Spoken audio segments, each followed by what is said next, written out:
My daughter had been recovering at a wellness retreat for nearly 2 years. That's what my son-in-law told me.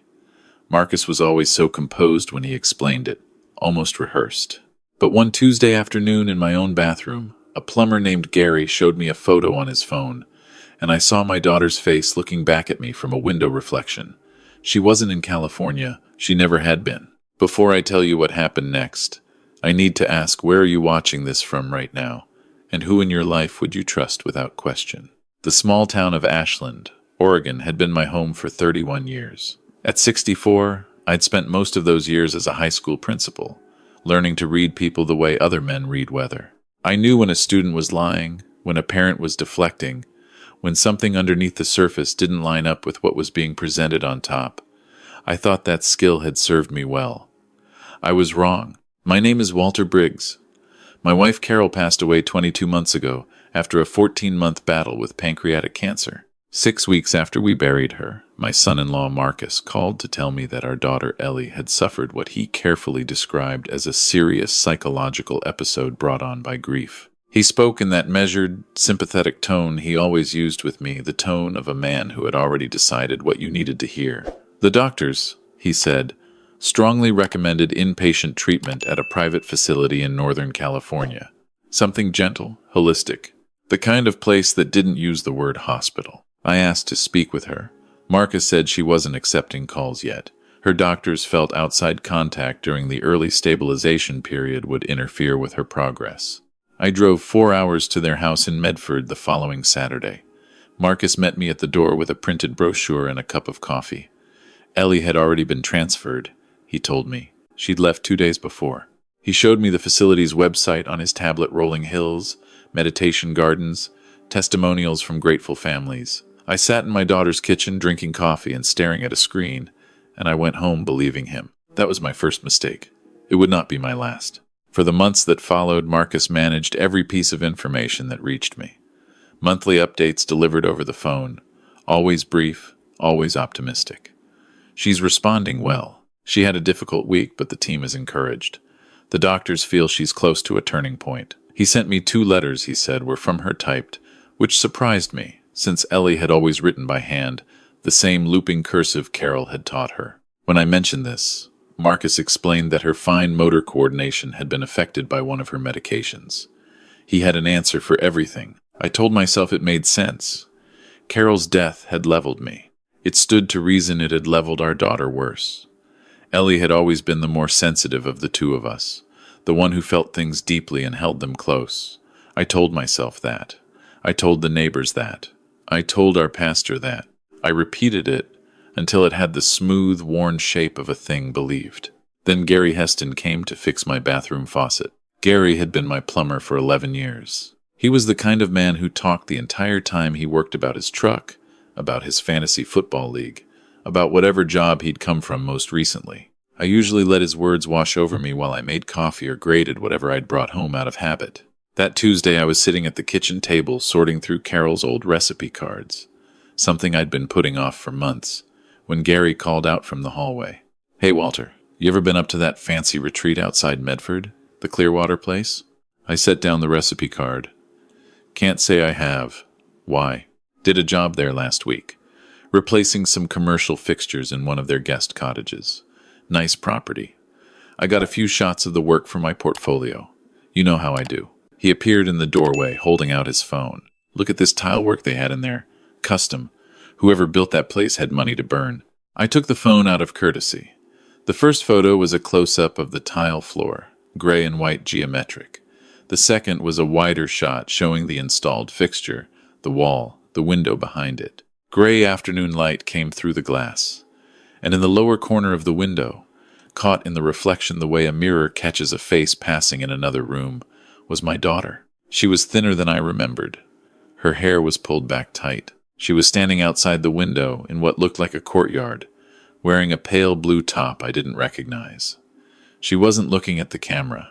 She was looking at something off to the left, and her expression, I have turned this over in my mind 10,000 times, since her expression was the face of a person waiting for something that never comes. I handed the phone back to Gary. I said something about the tile. I don't remember what. I waited for him to finish the faucet and leave. Then I sat down at Carol's kitchen table and did not move for a very long time. Clearwater Wellness Center, outside Medford, Oregon. Not Northern California. Not 4 hours away. 40 minutes up the highway.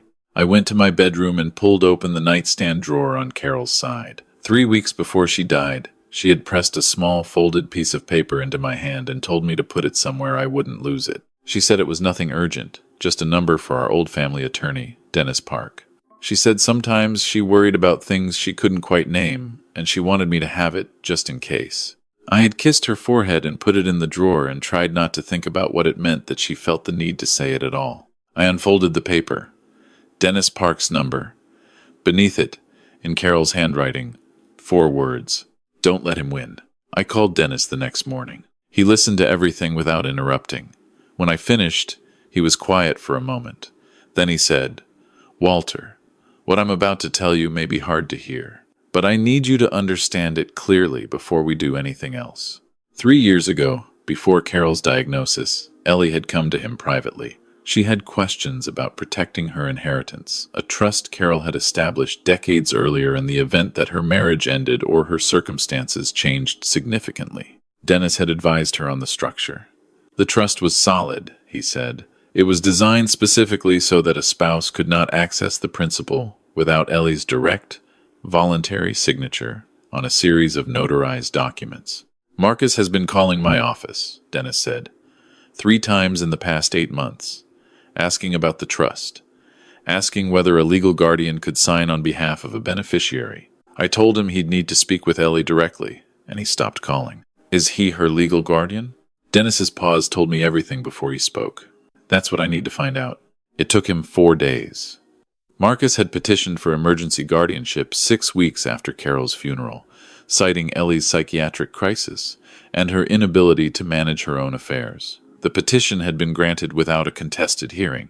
Ellie's attending physician at Clearwater, a Dr. Paul Sarin, had submitted documentation supporting the claim. Marcus had full legal authority over her medical decisions, her finances, and her personal communications. I sat in Dennis's office and looked at the paperwork. My son-in-law had spent 8 months trying to get access to a trust that would pay out generously the moment Ellie signed over authority. She hadn't signed. I suspected she had refused. I suspected that refusal had something to do with why she was still at Clearwater. That evening I drove out to Carol's sister's house and borrowed her car. I didn't want anyone who knew my truck to see me parked on the access road outside a private wellness center at dusk. I sat with Carol's sister's binoculars and watched the grounds until the light failed. I saw landscaped paths and a low stone building and figures moving behind lit windows. At one point, I thought I recognized a silhouette, but I couldn't be sure. I drove home and called Dennis and told him I needed someone who could get inside. He gave me the name Ray Oakes, retired detective, 22 years with the Oregon State Police. Dennis said if anyone could navigate this carefully, it was Ray. I called him that night. Ray arrived at my house the following afternoon.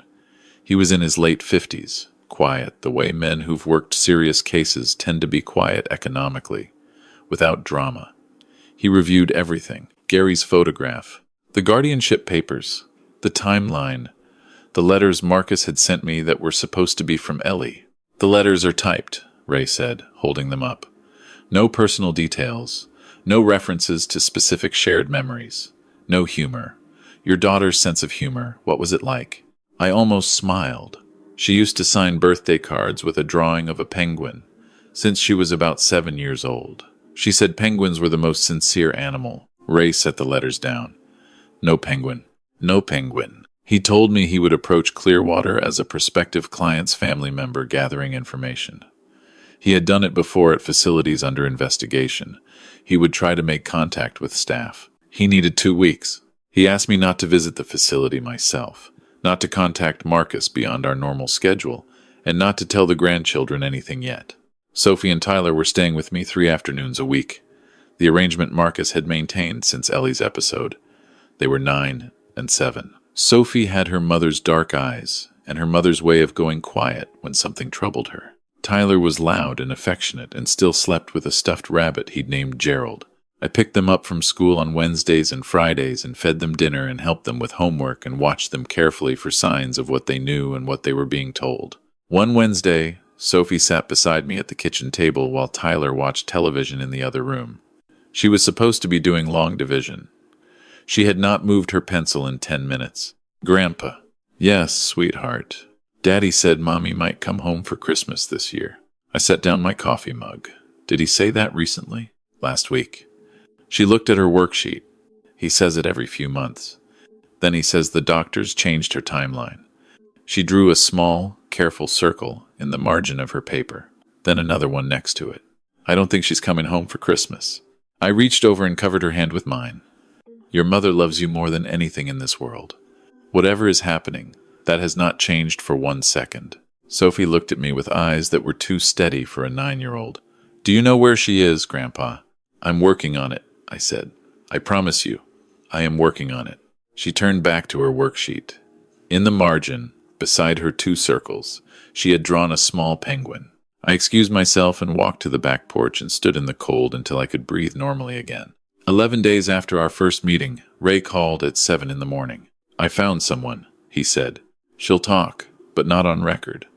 She has a kid and she's scared. Her name was Donna Marsh. She had worked at Clearwater for 3 years as a patient care coordinator. She met me at a diner 2 towns over, arriving 20 minutes late with her coat buttoned to the collar. She ordered coffee and didn't drink it. I know who your daughter is, she said. She's listed as a voluntary admission for acute grief-related depression with dissociative features. Except she came in involuntary and she's never been reclassified. She wrapped her hands around the mug. She asks about her kids every single day. Every day. And Dr. Saren's standing order is no family contact, citing treatment protocol. We're not supposed to give her a phone. We're not supposed to pass messages. What is her actual condition? I asked. Donna looked at the table. She's sad. She misses her children. She's been on a medication regimen I personally think is excessive for someone presenting the way she presents. She paused. She told me once that she tried to leave in the first month. That doctor, Saren, had her reclassified as a flight risk. After that, the outdoor access was restricted. She pulled a folded paper from her coat pocket and slid it across the table. I copied this before I left. Her last 3 cognitive assessments. Normal range. All of them. I looked at the assessments. Ellie's name. Ellie's handwriting on the intake portions. Ellie's scores showing no impairment. Why is she still there? Donna was quiet for a moment. The billing goes through Marcus Morrow at about $11,000 a month. The actual standard of care she's receiving is worth maybe a third of that. There are charges on her account for services she's never received. Group therapy she's not attending. Recreational programs she hasn't been enrolled in. She stood up, pulling her coat tighter. I can't testify. I'm sorry. But someone has to know. She left before I finished my coffee. That evening, Marcus called to confirm the pickup schedule. He was warm and easy on the phone, asking about my week, mentioning that Ellie's team was cautiously optimistic. I matched his tone exactly. I told him I'd been cleaning out some of Carol's old files and had come across some documents I wanted to have Dennis review, just to stay organized. Smart, Marcus said. Always good to keep things tidy. I agreed. I said nothing about what I knew. After I hung up, I called Dennis and told him everything Donna had said. He was quiet for a long time. Then he said, Walter, I want to file a petition to terminate the guardianship, but I want to do it right. We need to petition the court to order an independent psychiatric evaluation of Ellie. If she's as capable as those assessments suggest, the evaluation will confirm it, and the guardianship collapses. How long? I can file Monday morning. Hearing could be set within 3 weeks. He paused. There's something else. If Marcus suspects you're moving against him, he may try to preempt you. He's already proven he can move quickly through the courts. I already knew what that meant. Marcus was thorough, methodical, and had spent 2 years building a narrative about my daughter's fragility. If he decided to extend that narrative to me, he had the resources to do it. But I also thought about Sophie drawing a penguin in the margin of her long division worksheet. I thought about Tyler naming his rabbit Gerald and not knowing why his mother hadn't come home. File on Monday, I said. The 3 weeks that followed were the longest of my life. Marcus noticed nothing, or gave no sign of noticing. The children came on Wednesdays and Fridays. I cooked dinner and helped with homework and read to Tyler and let Sophie sit in the kitchen with me while I made my morning coffee, the way she had started doing, quietly, keeping me company without being asked. Ray continued building documentation.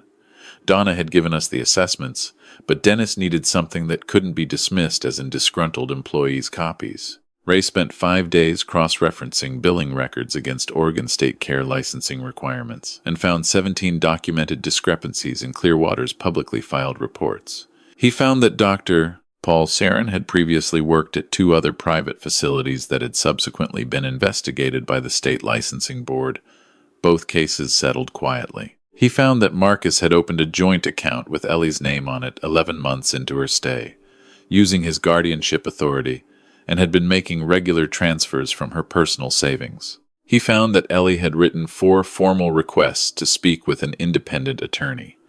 Every one had been logged by facility staff and never acted on. The hearing was set for a Thursday morning in Jacksonville.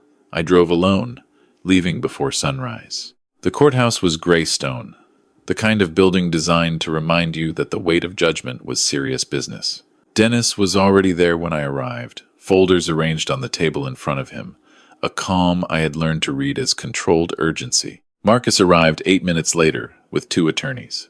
He was dressed in a charcoal suit and an expression of composed concern, the look of a man who had agreed to participate in something unfortunate but necessary. He nodded to me across the room. I nodded back. The judge was a man named Harold Fenn, somewhere in his 60s, with the efficient manner of someone who had heard enough versions of enough stories to move quickly past the ones that didn't hold up. Marcus's attorney opened with practiced sympathy. Marcus Morrow had made painful decisions in extraordinarily difficult circumstances. His wife's breakdown had devastated their family. His first priority had always been her recovery. The guardianship had been granted precisely because Ellie needed protection from the additional stress of contested decision-making. To disrupt her treatment now, at a critical stage, would be harmful to her health and potentially dangerous. Dennis stood.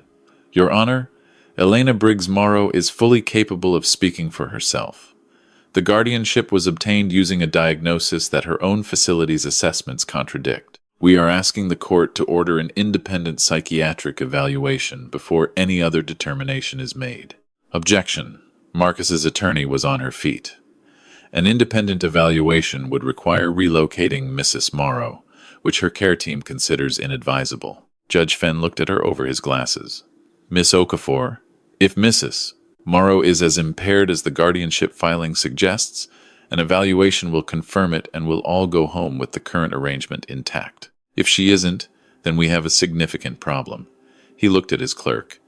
I'm ordering Elena Morrow brought to this courthouse this afternoon for evaluation by a court-appointed psychiatrist. We reconvene at 1 o'clock. The gavel came down. Marcus leaned toward his attorney and said something I couldn't hear. For just a moment, the composed concern on his face was replaced by something more precise and considerably colder. During the recess, I walked to the courthouse steps for air. Marcus followed me outside.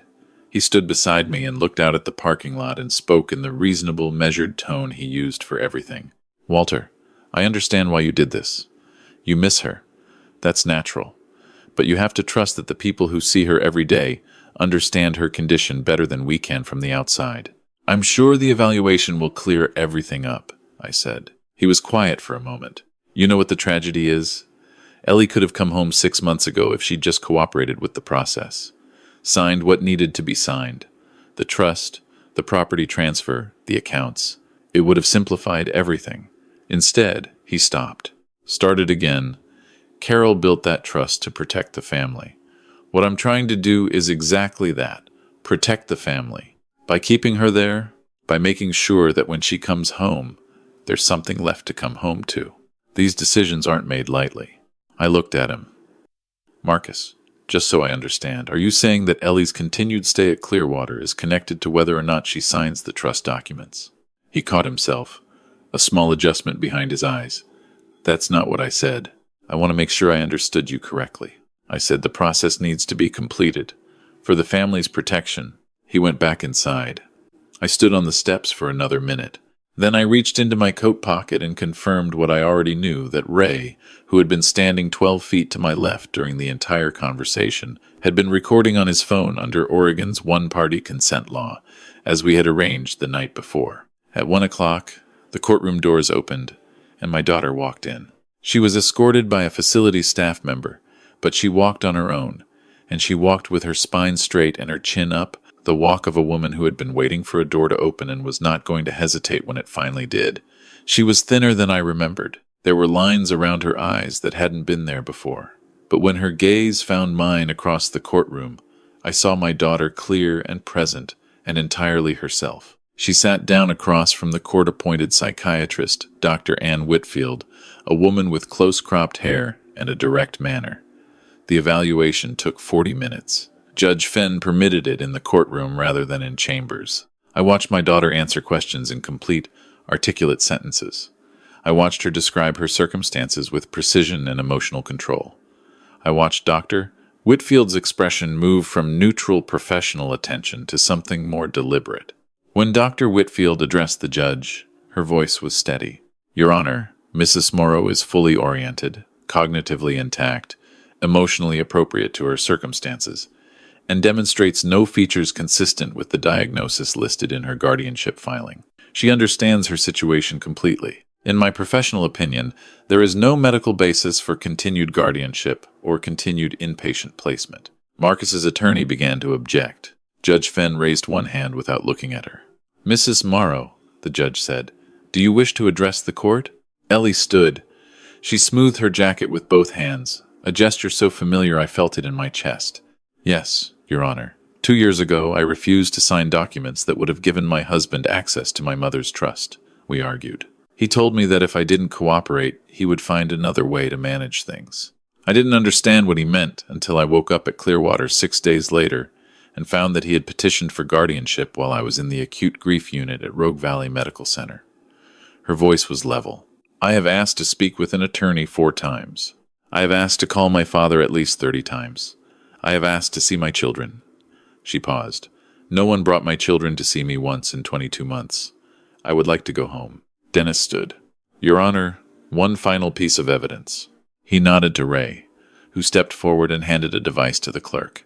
The recording played through the courtroom speakers, Marcus's voice on the courthouse steps, clear and unmistakable. Ellie could have come home 6 months ago if she'd just cooperated with the process, signed what needed to be signed.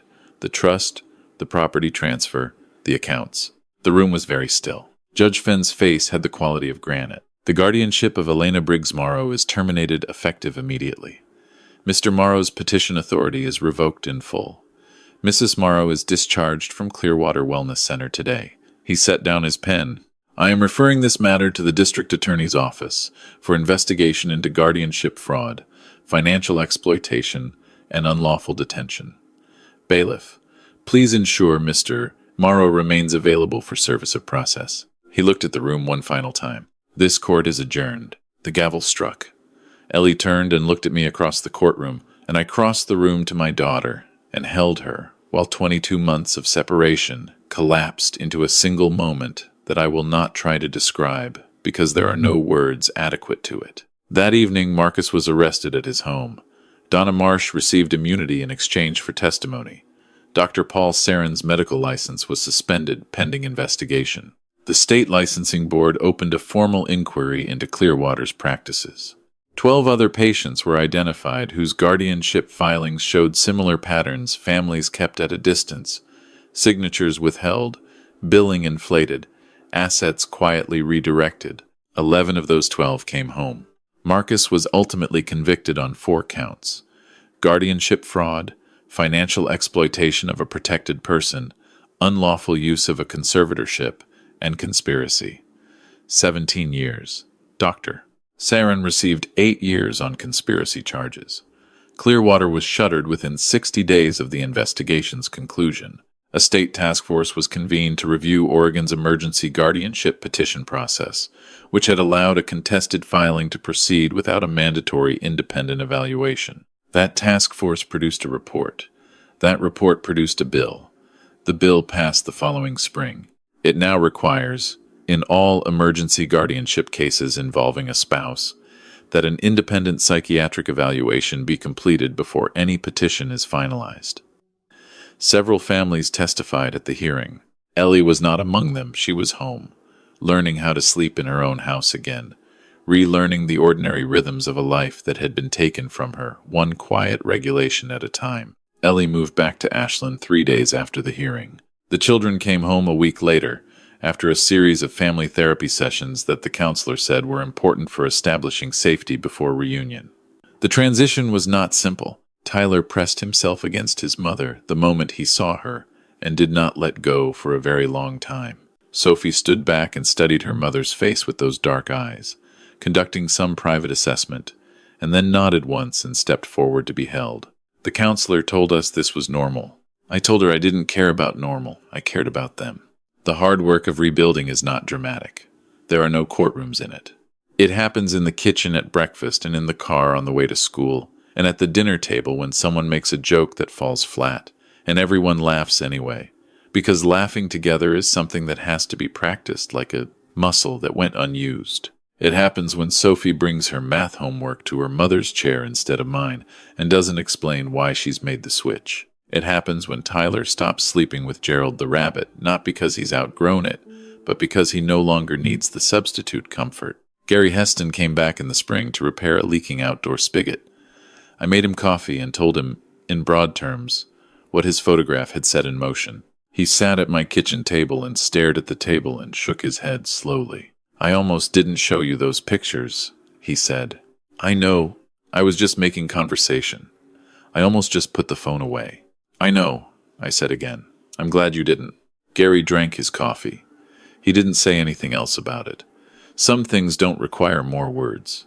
On a Sunday in early October, I sat on the back porch watching the light change across the yard. Ellie came out and sat beside me with 2 cups of coffee, and we watched Sophie and Tyler chase each other through the tall grass. The apple tree Carol had planted along the fence line was heavy with fruit neither of us had gotten around to picking yet. "I kept thinking about the letters you were supposedly sending me," I said after a while. Ellie wrapped her hands around her mug. "I wrote real letters. Dozens of them. I gave them to the staff. I don't know what Marcus did with them. He sent me 2. Typed." She made a sound that was not quite a laugh. "I have never typed a letter in my life." I noticed that. I talked myself out of noticing it. She was quiet for a moment. "Dad, you found me. Your mother found you," I said. I just followed the directions she left. Ellie looked at me. I told her about the folded paper in the nightstand, the 4 words in Carol's handwriting. She took a long breath and looked at the apple tree for a while. "She always knew," Ellie said finally. "She always knew." Tyler shouted something triumphant across the yard. Sophie disputed it loudly. The argument dissolved into laughter the way childhood arguments do. The light was the color of copper, and everything that had been lost was not entirely gone, because we were here, and we were sitting together, and the apple tree needed picking. "I want to say something to you before I finish. I spent almost 2 years accepting information I was given because accepting it was easier than questioning it. I told myself I was respecting my daughter's recovery. I told myself I was trusting the professionals. I told myself my instincts were the product of grief and not wisdom. Carol didn't make the same mistake. She felt something wrong years before any of it happened, and she spent the time she had left making sure there were guardrails in place for the moment it went wrong. She put an attorney's number in my nightstand, and 4 words underneath it. Here is what I know now. The people who want to control what you know will always have a reasonable explanation for why you shouldn't ask questions. They will use your love against you, your desire to respect someone's privacy, your fear of making things worse, your trust in institutions and experts and official language. They will make doubt feel like disloyalty. Ask the questions anyway. Follow the feeling that something doesn't add up. Don't wait for a crisis to act on what your instincts are already telling you. A plumber showed me a photo he almost didn't show me. A nurse copied documents she could have left behind. A retired detective sat outside a facility in the dark and made sure we had what we needed. Ordinary people making small decisions that meant everything. You may be in someone's ordinary decision right now without knowing it. Someone may need you to show them the photograph, hand them the paper, say the words you almost didn't say. Don't put it away. If this story meant something to you, Please share it with someone who needs to hear it. Leave a comment below and tell me where you're watching from. And subscribe to vt-sweetrevenge so you never miss another story about the people who fight for their families when fighting seems impossible. This is why these stories get told. This is why they matter.